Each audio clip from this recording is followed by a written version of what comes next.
Welcome back. You're definitely watching Citizen TV. We continue with Ballot 2017, our special coverage of events surrounding the just concluded general elections. Quite a number of discussion points throughout the show. We talked about the salaries for MPs, gender parity row that we now have to grapple with, especially in the National Assembly and the Senate. And now we want to talk about focus on 2022. It's less than 2 weeks after the elections, and of course, we've already moved on even before the Supreme Court gives a ruling on whatever matter it's handling, and we are not going to discuss about that. But you're already talking about 2022. We've already seen the realignments, and it got clearer during the inauguration ceremonies for the various different governors, and towards the end, and I don't know if it was purely coincidental, some of those are very, let me call them eventful inauguration ceremonies were attended by the bigwigs. President Uhuru Kenyatta went all the way to Bomet with the entire cabinet to attend the inauguration ceremony of a former Deputy Speaker of the National Assembly, Joyce Laboso. Deputy President William Ruto, meanwhile, and curiously, I might add, was in Kirinyaga to attend Anne Waiguru's inauguration, and there was a lot of talk, including cartoons on the dailies with regard to that, and a lot of talk about the catwalk, and a picture that they took together, the Deputy President and Ms. Anne Waiguru, generated a lot of talk. Elsewhere in Mombasa, Ali Hassan Joho, County 001, the Sultan himself, his inauguration was attended by none other than the NASA presidential flag bearer, Raila Odinga, who has indicated that he will not be running again for presidency. Remember, Uhuru Kenyatta, this is his final term. On the other hand, for Deputy President William Ruto, this is it for him. He's going for the big one come 2022. Now, how much of that realignment? Oh, by the way, I'm still here with my panelists. Mark Ficha, Chibran Mutie, and Hezron Mugambi. Due to public demand, I could not let them go. So they still get to talk about this particular issue. How much of that realignment and how much should we be informed by what we saw in the last few days of those inaugurations, especially what happened on Monday and Tuesday? The way they say it, Fred, in politics there are no permanent friends, there are no permanent there are no permanent friends, no permanent enemies. What is permanent are interests. And moving forward, for politicians, their interest is remaining in power, their interest is maintaining the resources and the influence they have moving forward. And so right now you want to align yourself with the individual who's going to guarantee you maintaining that power, maintaining that influence, or an individual who's able to add on to that.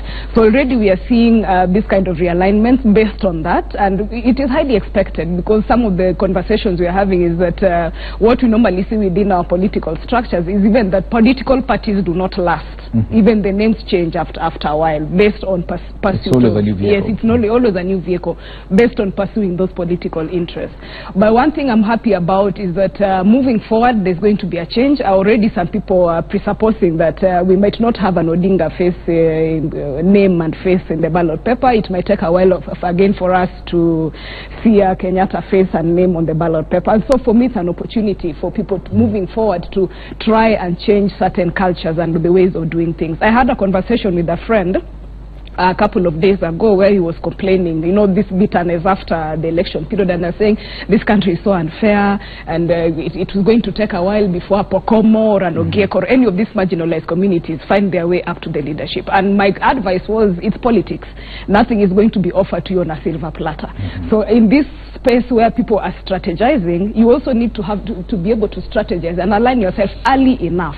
What positions are you going for? What systems and structures are you using to ensure that come 2022 you are better placed to fight the fight that other politicians are fighting? So I think it's highly expected that at this particular point those keen on 2022 have already started placing the foundations for themselves, and as a country moving forward, I think it's an opportunity to use these 5 years to change certain things about our political culture and political system moving forward. But okay, curiously, what would you say informed the president taking the entire cabinet to Bomet? He's not running for president come 2022, but he carried the entire government, so to say, to Bomet, where Isaac Ruto was also on the podium, and curiously the deputy president was not there. He was elsewhere where no one really expected him to be.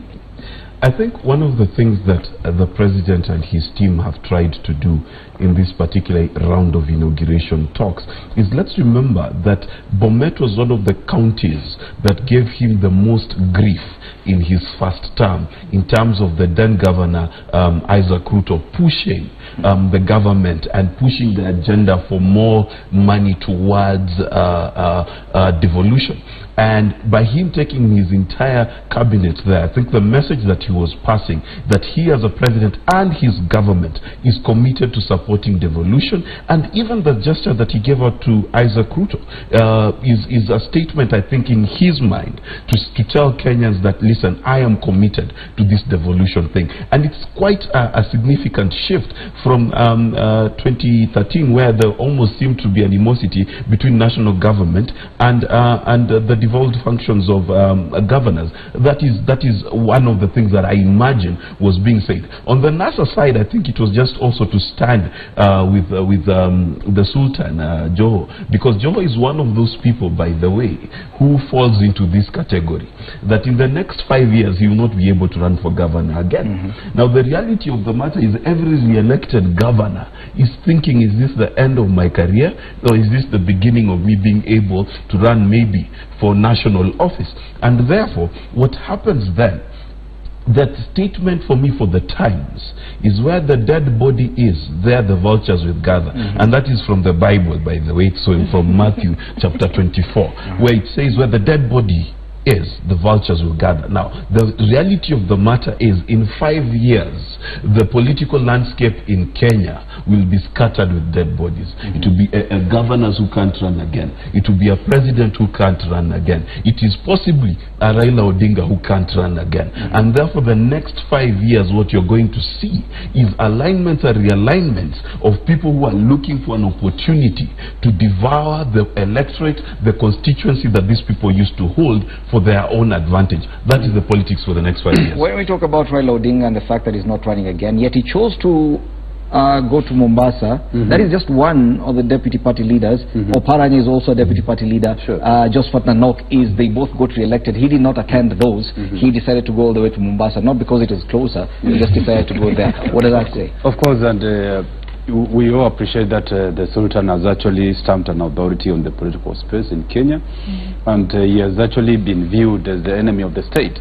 And that kind of sympathy was so much needed from the number one to the number two, in the sense that he had to show solidarity. And of course, you could see the brigade of NASA was all there, apart from Kalonzo. They all went to show support and to show that they are together in this mission to fight for the inadequacies that they perceive are being exposed by the government of the day. But I also rush it back to Bomet. Of course, the president going there with the whole battalion of the cabinet, Fred, of course, he was somehow wooing back Isaac Ruto, because of course you could remember very well the role that Isaac played for the incoming government of 2013, and Jubilee knew that they could not perform very well or effectively, and they could not lose such kind of gallant soldier in the name of Isaac Ruto. And in one of the speeches, of course, from the president, you could hear during his memorial, I don't know, to that 90th memorial of the death of the first president, he mentioned something that Isaac Ruto has been somehow behaving as if he's actually inclining towards joining the government of the day, in terms of joining hands and the forces to form the government. And that was actually a sentiment that was particularly being made or being worded towards the NASA president to shelve the idea of the supreme petition and join hands with the president, just the way Isaac Ruto has done. And that was a message that perhaps we have not demystified further to understand what was it, what was the weight of that statement. And of course, going to the the deputy president was very conveniently absent from that. And also the issue of the 2022, Fred.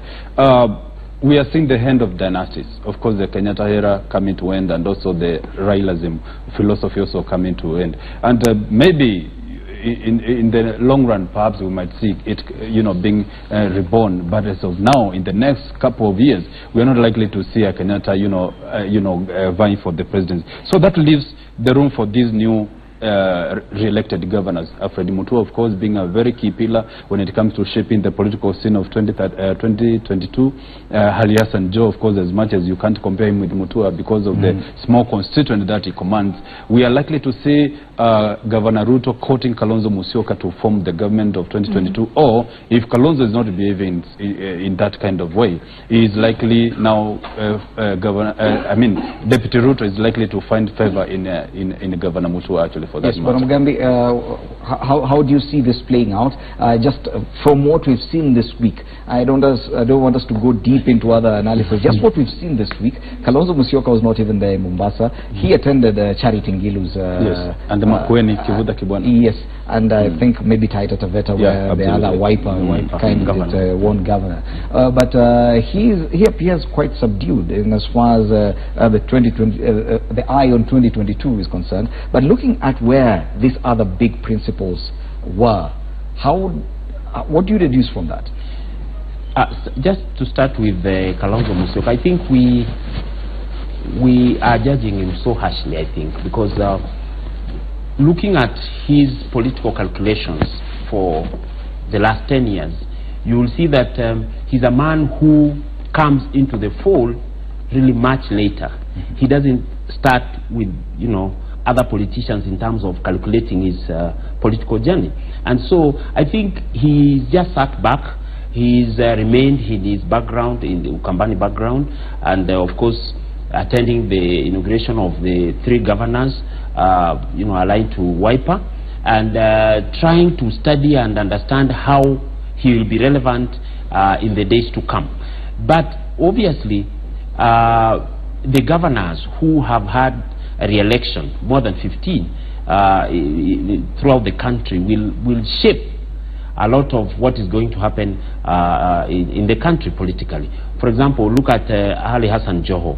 Look at the Machakos governor. Look at a governor like a governor of Kirinyaga and Waiguru. So those governors, since most of them would be in their second term and will not be offering themselves for elective posts politically in the 2022, they will have to work within the political framework to ensure they are relevant either in the counties or at the national platform. And therefore, the likes of Deputy President Ruto will continue pulling strings to ensure that they still remain top and woo more of those so-called adversaries, those who are not or are not seen to be in their campaigns, to the side. But for now, I want to tell you that the way it looks, Deputy President Ruto is still way ahead of the others, considering the fact that the President, Uhuru Kenyatta, will not be running for political office. And remember, even during this nomination and election, which we have just had, there was talk about him, being the unseen hand in the nomination and subsequent election of members, not only from his backyard in the Rift Valley, but also elsewhere. Okay. Allow me to give you each 30 seconds because we have to link up with the government spokesman Eric Kirai is currently giving an address. But now Bwana Mugambi describes the Deputy President as a front runner in the race for 2022. We're already seeing him trying to make realignments here and there. Do you think the way will be easy for him, given the other people who've expressed interest in the same? Yes, I do agree. Though I see he's not very convinced that will be the case, but I do agree that he does have a head start, having been within the system over the past past 5 years, and so moving forward, again, realigning personal and political interest.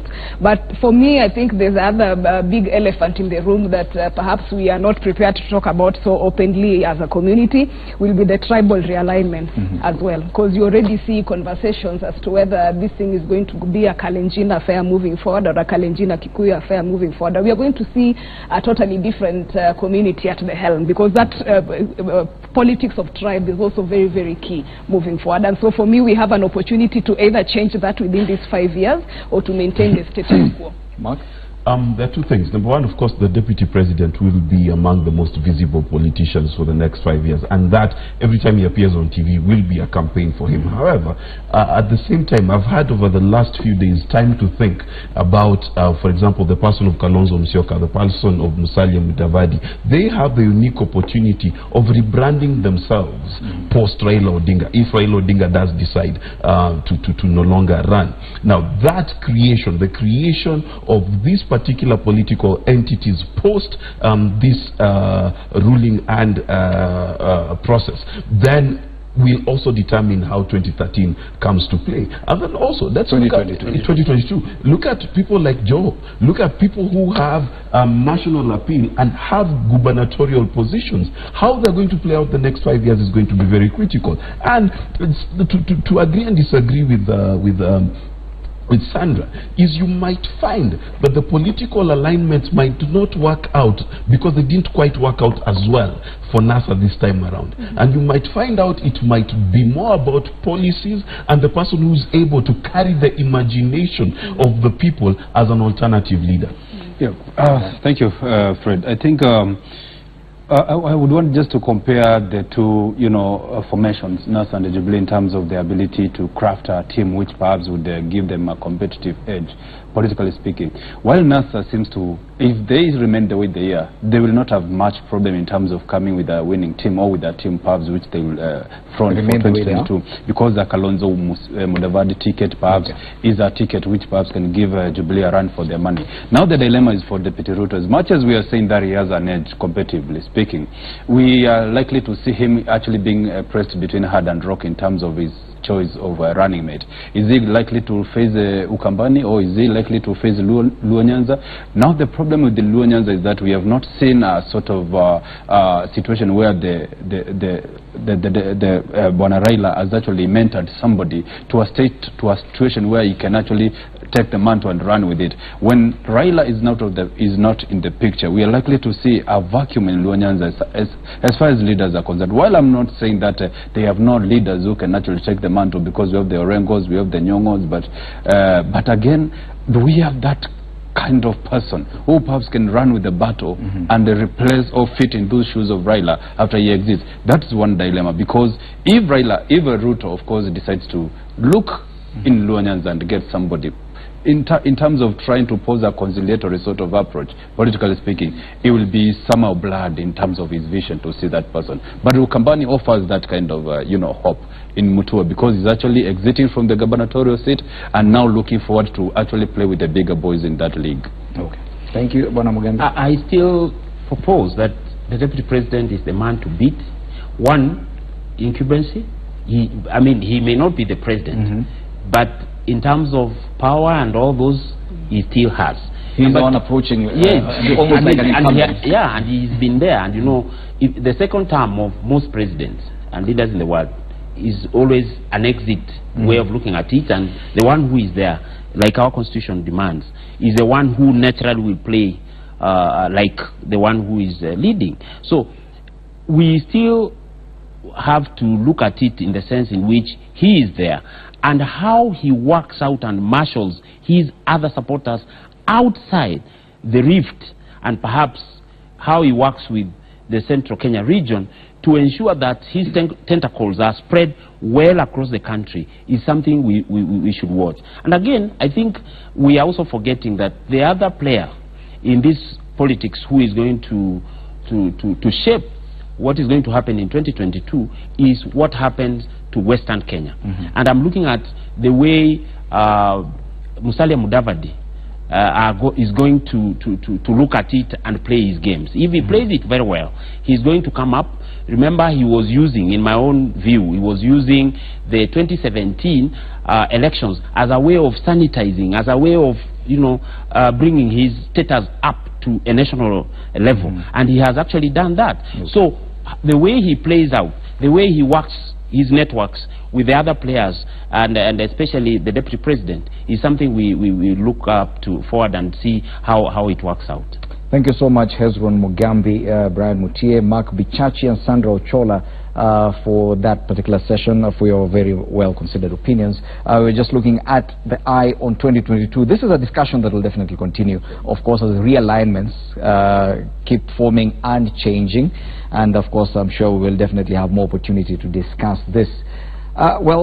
Citizen Extra Ballot 2017 edition still continues. We now want to link up with our reporter Stephen Letor from Parliament Buildings.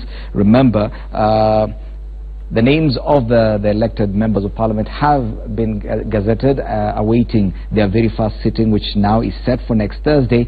Let's get an update from Letor. Very good afternoon to you, Stephen. What can you tell us from Parliament this morning?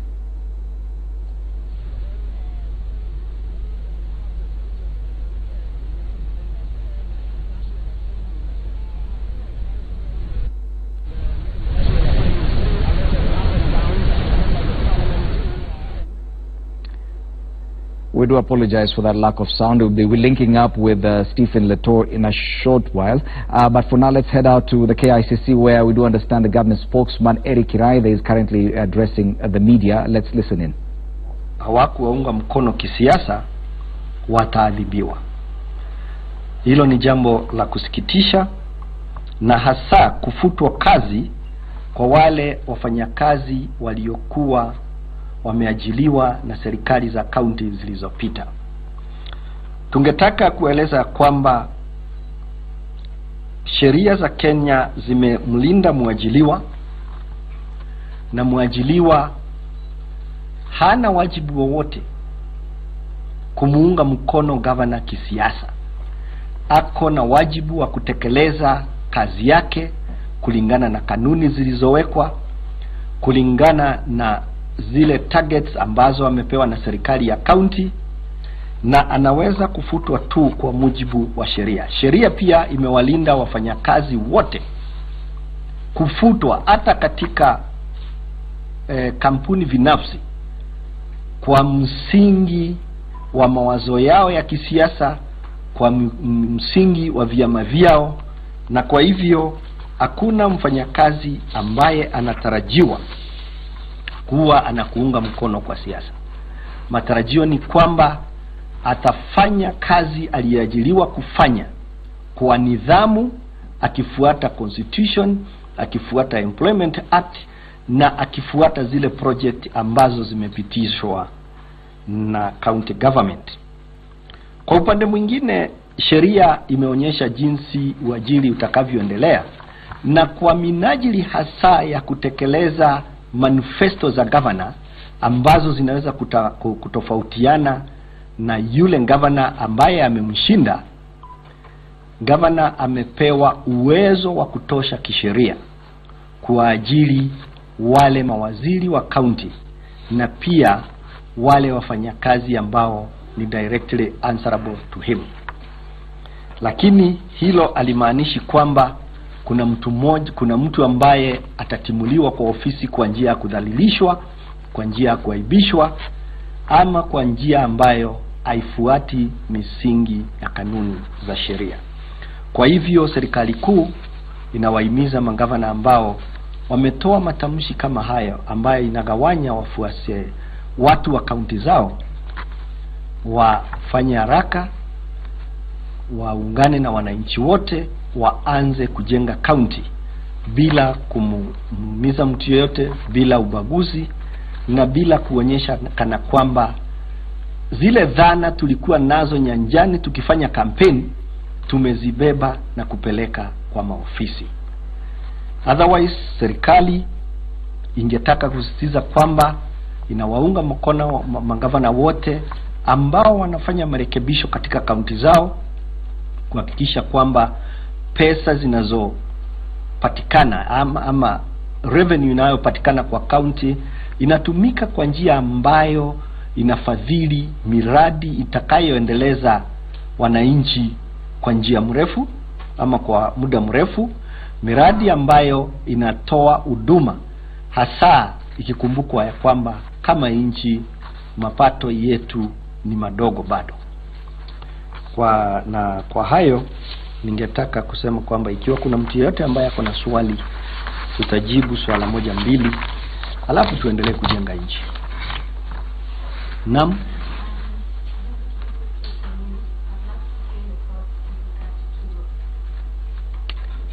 I'm going to keep it quick, KTN. I'd love to hear your thoughts in regards to the support of the move rather to increase the salary of members of parliament. Your thoughts on that? What you think? What I would want to tell you is that as the government spokesman, Kenyans gave a lot of thinking to the Constitution of Kenya 2010. And it was specifically observed that communities of interest, remember that members of parliament, once they sit as a parliament, they become a cartel in themselves. Forget about the way they talk outside, talking about different parties and all that. They are a community, they are a working group of interest that they must be denied the opportunity to determine their own remuneration. That we shall have an independent commission called the Salaries and Remuneration Commission to take care of all the public servant. And this is international practice. No single group of individuals in this world carry the power to decide how much they are remunerated and when. Because generally there is the diminishing marginal utility of money. So if we give our parliament, and this was the fundamental argument, that every other time they wake up, you give them this month 200,000. They enjoy it for 3 months, then they think we need 300. Then they think we need 400. And parliament as an interest group must subordinate itself to other institutions of governance, including the Salaries and Remuneration Commission. There are means of lobbying, there are means of working for your salary, but certainly we don't expect people we have just elected to promote development to turn the other way around and start blackmailing us as a republic. A lot of us here would do with a salary of 150,000, leave alone the 600 they are talking about. Yes, naam. Hii inamaanisha kwamba serikali kuu kupitia Rais Uhuru Kenyatta, iwapo wabunge wataidhinisha swala hili, hata tia saini kuhusu mjadala wenyewe. Hatujafikia hapo. Inamaanisha kitu moja. The national government supports and urges the respect of all the institutions of governance in this country. And this includes the courts, this includes all of them, Salaries and Remuneration Commission, this even includes the parliament itself. The parliament must also be respected as an institution. And therefore, we don't view it kindly. We need to invest the revenues in this country to develop areas which will create employment for our millions of unemployed youth. We need to expand the economy, not to pay individuals, so that every weekend they can take a flight and enjoy themselves on an holiday at the coast.